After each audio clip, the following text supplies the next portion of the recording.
SLBC టన్నెల్లో సహాయక చర్యలు speed గా చేస్తోంది ఎన్డీఆర్ఎఫ్. 0 పాయింట్ వద్ద రెస్క్యూ బృందాలు శ్రమిస్తున్నాయి. లోపలి పరిస్థితిని అంచనా వేసేందుకు టన్నెల్ స్వరూపంతో స్కెచ్ ను రూపొందించారు.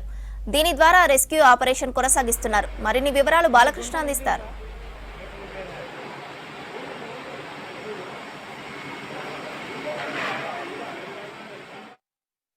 ఎస్ఎల్బీసీ టన్నెల్ ప్రమాదం సంబంధించినటువంటి క్లియర్ ఐ స్కెచ్ అనేది మనకు ఇక్కడ డిస్ప్లే అవుతుంది. ఈ ఐ స్కెచ్ ద్వారా మనకు లోపల ప్రమాద స్థలికి చేరుకోవాలంటే ఎట్లాంటి అబ్స్టాకిల్స్ ఎట్లాంటి అవరోధాలు ఉన్నాయో క్లియర్గా కన్నులకు కట్టే విధంగా ఎన్డీఆర్ఎఫ్ ఒక మ్యాప్ని గీసింది. ఇది ఎంట్రీ పాయింట్. మనము ఏదైతే ఎస్ఎల్బీసీ టన్నెల్ సంబంధించినటువంటి ఇన్లెట్ కనిపిస్తుందో అక్కడి నుంచి నేరుగా మనకు లోపలికి 14 కిలోమీటర్ల ఏరియాలోనే ప్రమాదం జరిగిన స్థలం ఉంది. సో అక్కడికి లోపలికి వెళ్ళాలంటే దాదాపు 8 కిలోమీటర్ల మేర ప్రారంభం లోకోలో వెళ్ళిన తర్వాత అక్కడ నుంచి వాటర్ స్టార్ట్ అయ్యేది. దాదాపు ఆ అబ్స్టాకిల్ అంతా కూడా 5 రోజుల పాటు చాలా ఇబ్బందికరంగా మారింది.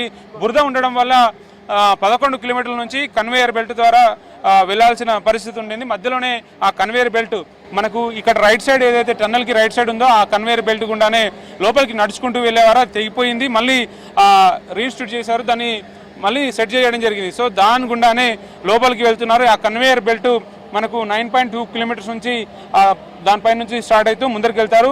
మనకి ఏదైతే 13.5 కిలోమీటర్ ఉంటుందో అది డేంజర్ పాయింట్, డేంజర్ జోన్ అని చెప్పవచ్చు. ఈ 1/2 కిలోమీటరే చాలా ఇంపార్టెంట్ జోన్. ఎందుకంటే కాంక్రీట్ సెగ్మెంట్స్ చాలా సెన్సిటివ్గా ఉన్నాయి. అవి ఎప్పుడైనా ఊడిపడే ప్రమాదం ఉంది. అయినప్పటికీ కూడా చాలా అత్యంత సాహసోపేతంగా రెస్క్యూ టీంలన్నీ కూడా ఆపరేషన్ చేస్తున్నాయి. అక్కడ కేవలం మనకు 9 మీటర్స్ డయా కనిపించేటువంటి ఒక పెద్ద ఏరియా సొరంగ మార్గం అక్కడికి పోయే వరకు కేవలం ఒక 1 ఫీట్ మాత్రమే కనిపిస్తుంటుంది. అట్లాంటి ఆ ఏరియాలో కొలాప్స్ అయిన ఏరియా దానికి ఆనుకొని ఉంటుంది. ఈ ప్రాంతంలోనే కొలాప్స్ అయిన ఏరియా 14 కిలోమీటర్ నుంచి మనకు కొలాప్స్ అయిన ఏరియా కనిపిస్తుంది. సో ఆ సెడిమెంట్స్ కానీ డెబ్రిట్స్ కానీ అక్కడే కనిపిస్తాయి. మనకు ఈ వాటర్ ప్రాసెస్ అనేది 11.5 కిలోమీటర్ నుంచి వాటర్ కంటిన్యూ అవుతుంది. సో 11 నుంచి 14 కిలోమీటర్ వరకు వాటరు సిల్ట్ ఉంటుంది.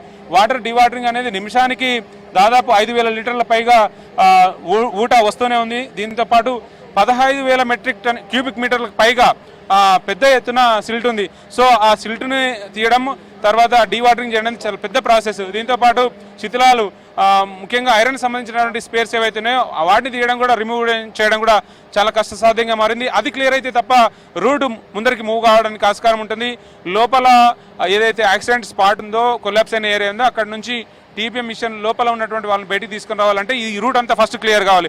దాని మీదనే ఫోకస్ పెట్టారు. సో ఆ ప్రాసెస్ జరుగుతుంది. ఫ్రంట్ సైడ్ నుంచి బ్యాక్ సైడ్ నుంచి 2 ఏరియాల నుంచి కూడా చాలా వేగంగా ముందుకు తీసుకొస్తూ వాళ్ళంతా కూడా ప్రయత్నాలు చేస్తున్నాయి. రెస్క్యూ టీమ్స్ ఏమాత్రం ఆలస్యం చేయకుండా ఒక షిఫ్ట్ రాగానే మిగతా షిఫ్ట్ వేగంగా వెళ్తూ సహాయక చర్యలో పాల్గొంటున్న పరిస్థితులు కనిపిస్తున్నాయి. సో చాలా వేగంగా చాలా యుద్ధ ప్రాతిపదికన ఈ ఏ అయితే ఆపరేషన్స్ జరుగుతున్నాయో ఆపరేషన్స్ అంతా కూడా చాలా ఫాస్ట్గా జరుగుతున్నాయని చెప్పవచ్చు. ఇది ఎస్ఎల్బీసీ టన్నెల్ నుంచి అప్డేట్. Port studio.